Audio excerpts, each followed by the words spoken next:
ایک سبق اللہ تعالیٰ نے نسل انسانی کو انبیاء کے ذریعے سے یاد کروایا، اس کو بار بار دہرایا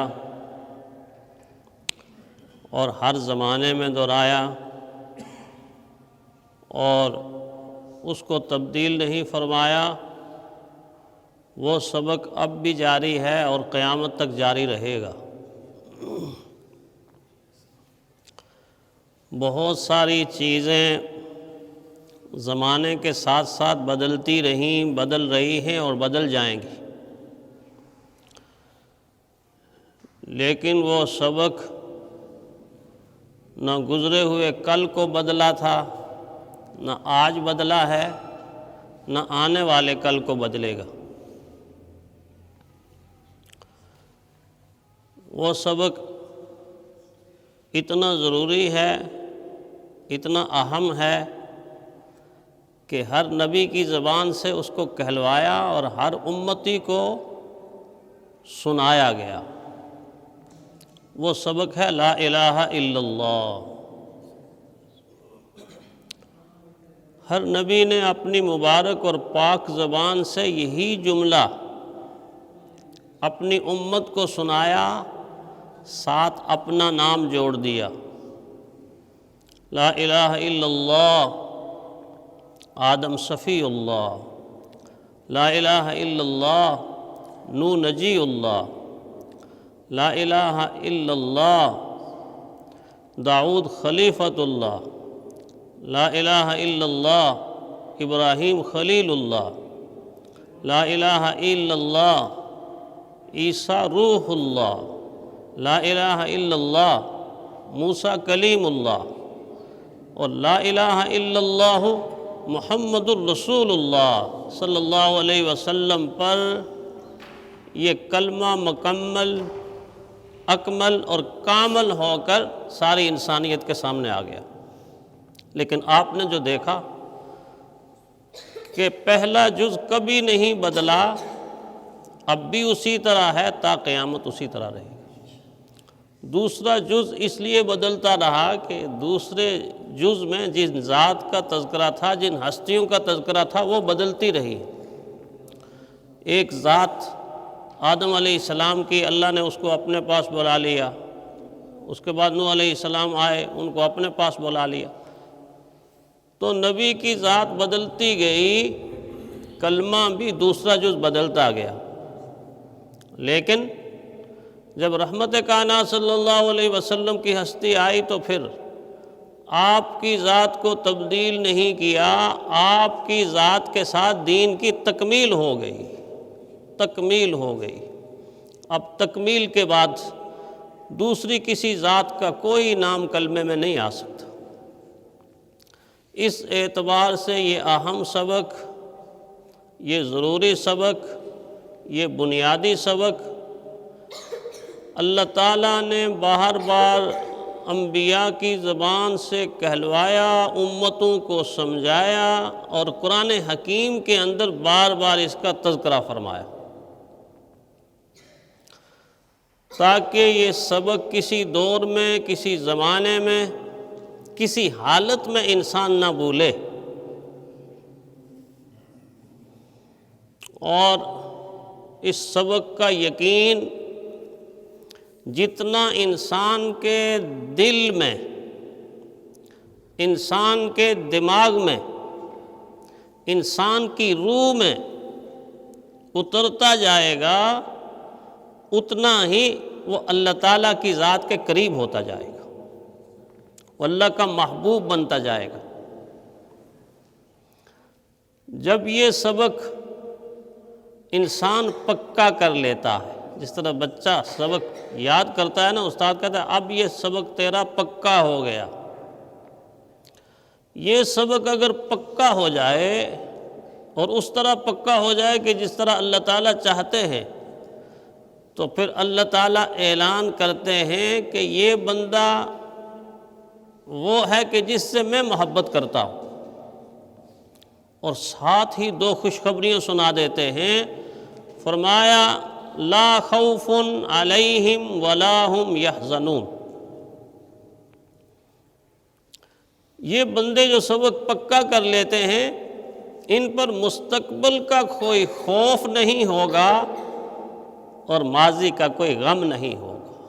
مستقبل کا کوئی خوف نہیں ہوگا، ماضی کا کوئی غم نہیں ہوگا۔ اس آیت کے تحت ہم اپنی زندگیوں کا جائزہ لیں، اپنی زندگیوں کو جانچیں، اپنی زندگیوں کو پرکھیں، کیا واقعی ہمارا حال یہی ہے کہ ہمیں ماضی کا کوئی غم نہیں، مستقبل کا کوئی خوف نہیں؟ اس سے ہم اندازہ کر سکتے ہیں کہ ہمارا سبق ابھی کچا ہے، پکا نہیں ہوا، پکا نہیں ہوا، پکا نہیں ہوا۔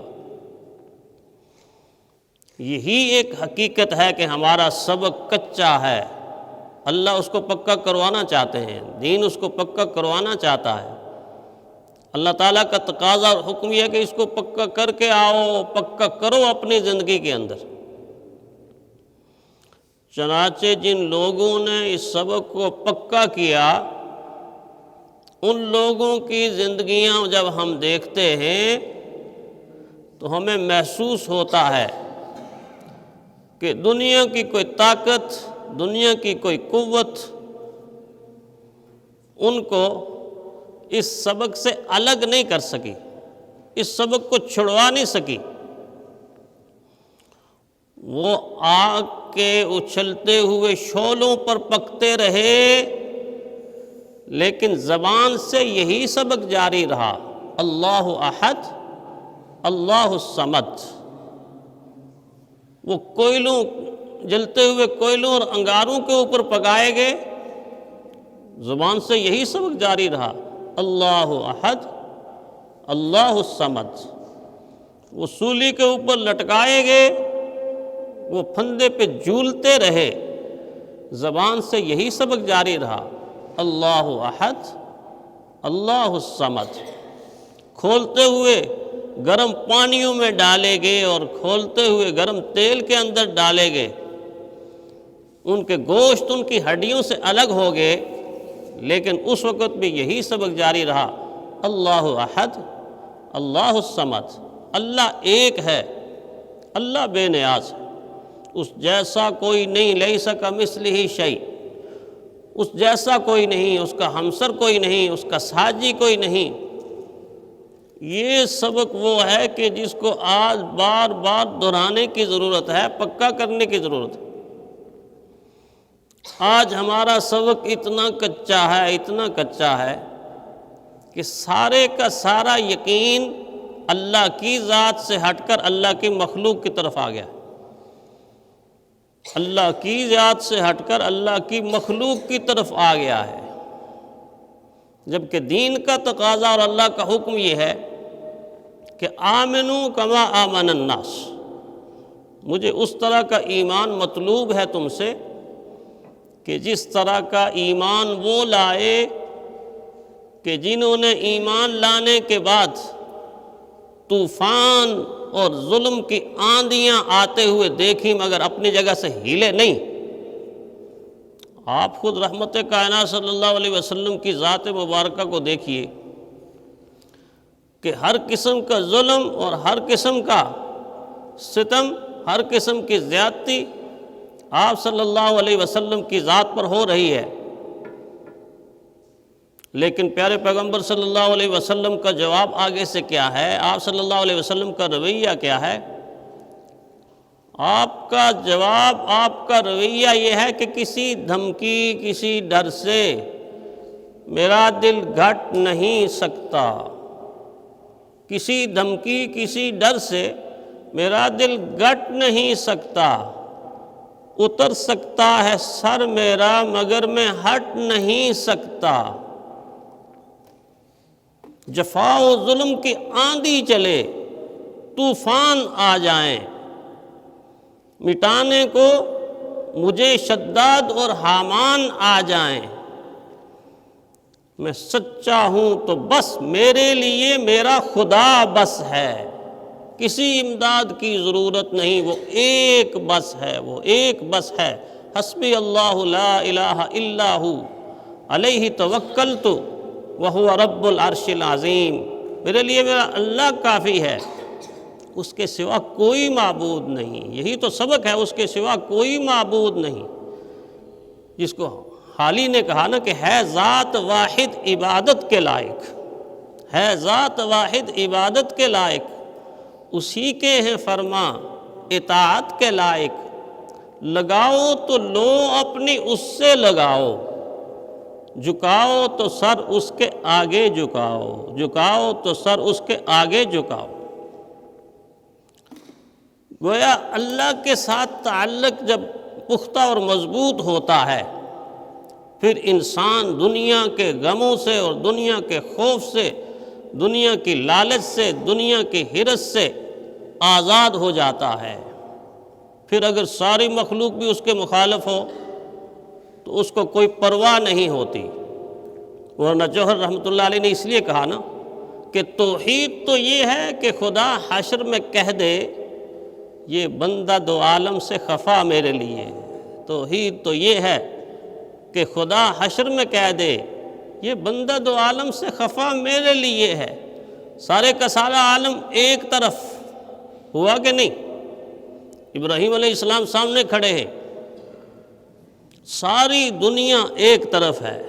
ابراہیم علیہ السلام کا کنبہ، قبیلہ، خاندان، حکومت، سلطنت، بادشاہ، ساری کی ساری مخلوق ایک طرف ہے، اکیلے ابراہیم علیہ السلام ایک طرف ہے، تنہا ابراہیم علیہ السلام ایک طرف۔ اسی لیے تو خدا نے ان کو حنیف قرار دیا، ساری دنیا کو ٹھکرا کر اور ساری دنیا کو چھوڑ کر اللہ کی بندگی اور عبادت ایسا کرنے والا کہ اس کے اور خدا کے درمیان کوئی واسطہ نہ رہے۔ اس کو کہتے ہیں حنیف، یکسو ہو کر اللہ کی بندگی اور عبادت کرنے والا۔